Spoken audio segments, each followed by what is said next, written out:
most difficult decision, most difficult. Oh dear, sir. Yes, now, tea or coffee? You're right, sir. That is difficult. That's not the decision, you fool! Isn't it, sir? No, we face a much more difficult decision than that. Gentlemen, we are facing a great war. War? Yes, war. Why? Why war? Because an Austrian has been killed by a Serb in Bosnia, and that means war. I see. Sir? Yes, Maltravers. Why does an Austrian being killed by a Serb in Bosnia mean war, sir? Because of Russia. Ah. Why? Because Russia supports Serbia and Austria supports Bosnia, and so on. I support Arsenal. Shut up, Blenkinsop. So an Austrian has been killed by a Serbian in Bosnia, which means Austria might invade Serbia and then Russia will invade Austria. Correct! Any questions? Yes, sir. What is it, Maltravers? How does this involve Britain, sir? Well, Maltravers, who would you say is your best friend?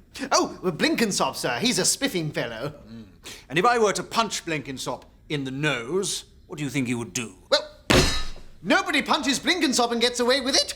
Thanks, old bean. Exactly. So, if Russia threatens Austria, Austria's best friend will offer support. And who is Austria's best friend? Not Blenkinsop. No! Germany! Germany is Austria's best friend, Maltravers. Austria and Germany sitting in the tree. K-I-S-S-I-N-G. Yes!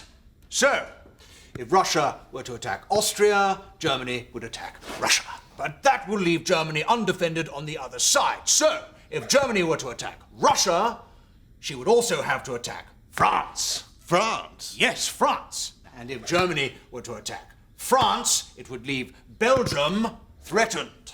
And Belgium is our friend. So, we would hop in there to defend them. So, we've all got to go and fight in a war because of that, sir. Yes, Maltravers. Well, I might get killed, sir. Yes, you might, Maltravers. But it would all be for a good cause. So, where is Bosnia again? Between World War I and World War II, Germany suffered from hyperinflation, which is when money loses its value very, very quickly. Carry on! Willkommen back to Who Wants to Be a German Millionaire. Before the break, we asked Heinrich here, why is the German economy in so much trouble? He answered C, because Germany has to pay massive compensation costs to the Allied forces who won the war. The answer is C. Congratulations, Heinrich. You've won 64 million German marks. Unfortunately, due to the state of the German economy, that's probably only enough to buy you a wheelbarrow. But I would need to buy a wheelbarrow just to carry that much cash. Well, we don't want to give you that. We want to give you this. 128 million German marks. That's enough cash to buy you a wheelbarrow. You just said that I could get a wheelbarrow for 64 million marks? Unfortunately, the German economy is in such a bad way that prices for everything are rising very, very quickly. In fact, I'm just hearing in my ears that from now on, 1 German mark will now be worth 1,000 German marks. So you're actually playing for 128 billion German marks. And what can I buy for that? A wheelbarrow. Great. Next question. By November the 1st, 1923, how much will a loaf of bread cost? D, 3 billion marks. 3 billion marks for a loaf of bread? Yeah. You sure? Yeah. Final answer. Yeah, get on with it. Well, Heinrich, I can tell you the answer is D. 3 billion marks. You have won yourself 128 billion, no trillion marks. I miscounted the noughts. How will you spend your winnings? Buying a wheelbarrow. You can't afford one. I hate this show. I should have gone on deal on 90. Frightful First World War. In the First World War, lots of us soldiers had to fight in horrible trenches, and most of the trenches were full of lice. Oh! What's cooking, soldier? Smells good. Fried lice, sir. Fried rice. Delicious. No, fried lice. Billy's been living in this trench for months without washing. He's covered in lice. Oh, it itches. Oh, I see. So we're frying them. For fun. That's disgusting. You think that's disgusting? Crumbs, they're different colours. Yeah. I picked up the pale ones from our trench and the red ones from the German trench. It's like they're waging war all over my body, sir.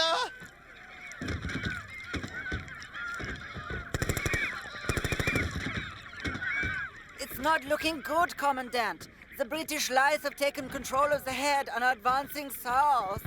We can't hold on to the nipples much longer. We must have reinforcements. Come on, Egg. Hatch quick. Hatch. They're overrunning us. Take cover in this shell hole. Jerry, we have you surrounded. Come out with all your hands up. Okay, we surrender. Gentlemen, this body is ours. Huzzah! Whizzer! But you German lice can still have some of it. Oh, yeah? Yes, you can keep the bottom. True or false? If soldiers in the trenches were caught in a poisonous gas attack, they used to wee on their handkerchief and put it over their nose and mouth. It's true. The chemicals in the urine kept out the poisonous gas. Life really was horrible in the trenches, for the Germans as well. Grubs up. It's Ready, Steady, Feast. Joining us today is a German soldier who comes directly from the trenches of the First World War. Please welcome Obama. No. Thanks for coming, Paul. I see you brought a bag of food with you. Well, yes and no. This is ersatz food or fake food. It's what we have to eat in the trenches. Now we have run out of real food. OK, well, why don't you show us what you've got? For sure. So, my first ingredient is ersatz pepper. Pepper? No, ersatz pepper. We ran out of real pepper. This is just ashes from the fire. But we are glad of it. It takes away the taste of the bread. What's wrong with the bread? It is made of beans and sawdust. Oh. And this is ersatz coffee. This we make by mixing the nuts with coal tar and sugar. That sounds terrible. Well, it is not so bad, actually. Then we ran out of nuts and sugar, so we had to mix coal tar with the turnips. That is horrible. Yeah. Well, you think that's horrible? You should try ersatz meat. This we make from spinach, potatoes, and ersatz eggs. Ersatz eggs? Potatoes. So basically, it's potatoes with potatoes. That doesn't sound that bad. Oh, no? Well, we fry it up using the fat made from boiled down rats. Disgusting. Well, maybe I'll have more luck with my other guest from the First World War. Please welcome Mick Wall. He was a milkman in 1917 London. Mick, what have you got for us? Well, I've just brought in some milk, watered down to make it go further. It's illegal, but I thought it was a good idea, what with all the shortages. Nothing wrong with that. Ask him where he found the water. Where did you get the water from? Oh, I'd rather not say, really, but if you do find any brown bits floating in there, just fish them out. Oh, look! Sausages!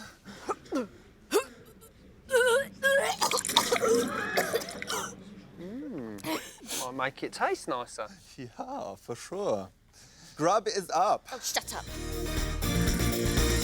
Honestly, that's all true. 100% accurate. Even the bit about making cooking fat from boiling down rats. Do you know what? I think I'm going to get out of here. So my idea is we write everything backwards. So to the enemy, it will look like complete gobbledygook. It's brilliant. For example, if we were to write the word I, we would do it backwards. Like so. I. Bad example. If we were writing the word madam, we'd do it backwards like this.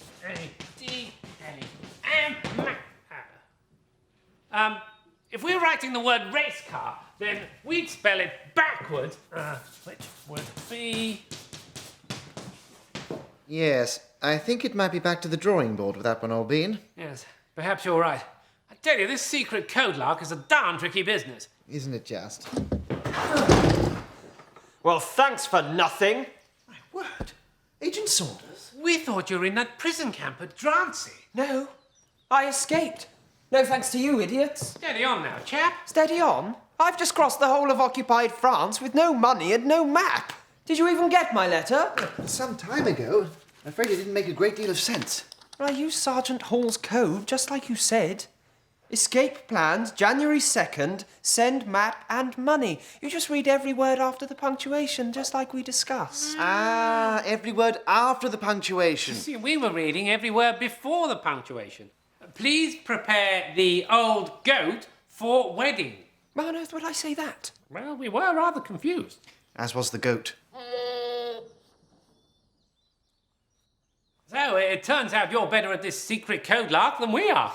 Would you mind helping us with this one, old boy? Ah, yes. Now, we got this letter from Agent Blenkinsop about 3 weeks ago. And so far, we've been unable to work out which code he's been using.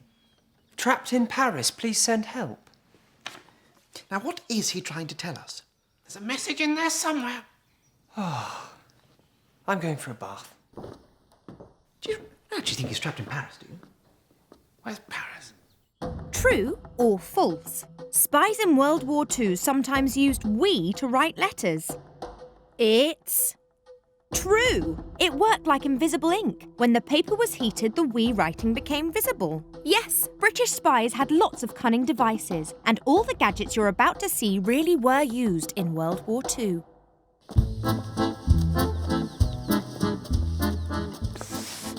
Are you Agent Sophie? Yes, I am she. Agent Sophie, welcome to France. I am Claude, your contact in the French resistance. I understand you have some instructions for me? Yes, they're in my suitcase. Here you go. Wait a minute. You come all the way to German-occupied France to tell me I need a wash and to brush my teeth? No, of course not. Although, the secret instructions are hidden inside the soap and the toothpaste. They're written on silk. Oh, this is very clever. So if the Germans search your suitcase, they won't find anything. Ingenious. We thought so. So tell me, what do you have hidden inside these things? Well, the hairbrush contains some spare money, and the chess set has a map of France hidden in it, just in case I lose my way. Amazing. You British secret agents have so many things hidden inside other things. It is wonderful. Oh, but I see you also have brought some dinner, and what's this? Oh la la, a bottle of wine. Oh, no. Be careful with that. The bottle of wine is actually a bomb. Of course it is. I should have guessed. Next, you'll be telling me that you have hidden a machine gun inside this fish. Yes. Is it that obvious? I'll have to tell the boffins in London to work on that. They really are geniuses, you know. They've even made mines that look just like animal poo. Ah, so you are telling me that this cowpat is actually a landmine. Oh, it even smells like the real thing. No. That is an actual cowpat. I didn't bring that with me. Frightful First World War. The British Army had help from all kinds of countries in the First World War, so you could have been in for quite a surprise when you arrived in the British trenches. Private Tommy Jaws reporting for duty, sir. Proud to be part of the British Army, sir. Pardon, monsieur, nous sommes le bataillon canadien. What? Oh, am I in the French Army trench? No, monsieur, we are Canadian soldiers, part of the British forces here to fight the Germans. Oh, where can I find the British regiment? That way, my chum. Okay, thank you. Bit weird, but cheers. Private Tommy Jaws reporting for duty, sir. Proud to be part of the British Army, sir. Out of ease, you limey shark biscuit. If you're looking for the other pommy cobbers, you need to go up there and dip your lid to the bludger with the stripes. Where are the British forces? Now, just hang on a tick, mate. We are part of the British forces, you cheeky larrikin. Your lot are up there. All right, thank you.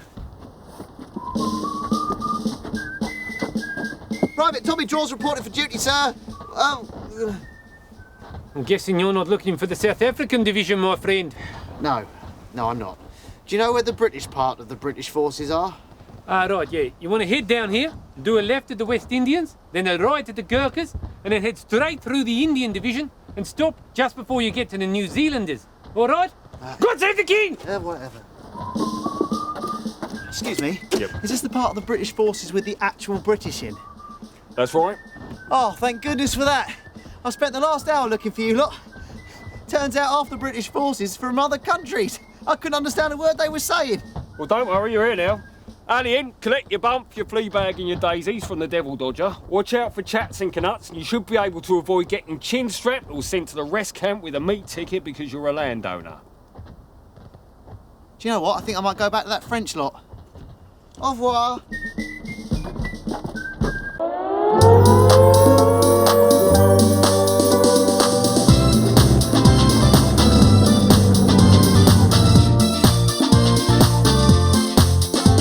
We fighter pilots fought the German chaps in World War II.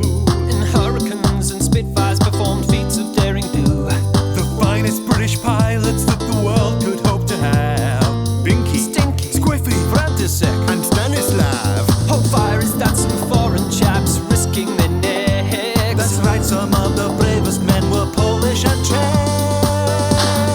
We like to fire, beating Jerry, our one desire. Yeah, yeah. All we do each night is pray we live to fight another day. Take that, Hitler.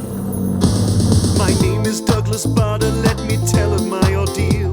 Lost both legs in an accident, these ones are not real. I left the Air Force after that, flying was a hobby. But when war broke in 39, came back just like Robbie. Shot down 22 of them, led the air attack, till finally the Luftwaffe hit me back. Oh no, pretty baby, his plane on fire, stuck in cold, it's such a shame to retire. Yeah, yeah. Never forget this great man's story and his role in Britain's glory. We flew in tough conditions, lucky to survive 5 missions. Not that I'm complaining, but I've had just 10 hours training. Epic dogfights in the sky, outnumbered, that's why. We're now known by you as the few. Phew, he missed me. The Battle of Britain was our pilot's finest hour. Although it seemed at first the Germans were the stronger power. So strong. We mustered all our courage in summer 1940. Scrambled Air Force squadrons to fly sortie after sortie. Saw Nazi invasion off just as amateur. Heard our bravery meant Hitler wouldn't be back for good. No, no. We beat the Führer. Without us frequent flyers, your life would be poorer. Yeah, yeah. Britain securer. Our story of heroics will forever endure. So I think you'll find it's true. Never in the field of human conflict was so much owed by so many to so few. I think you will be very happy with the new recruits. I believe they will turn out to be some of the finest spies in the German army. Very good work, Frau Schmidt. May I present Private Kurvener? He says hello. Hello, sir. He's very formal. You're sure he isn't just barking? Nine. His speech is based on barking, but I have learned to recognize the different words and I'm able to translate.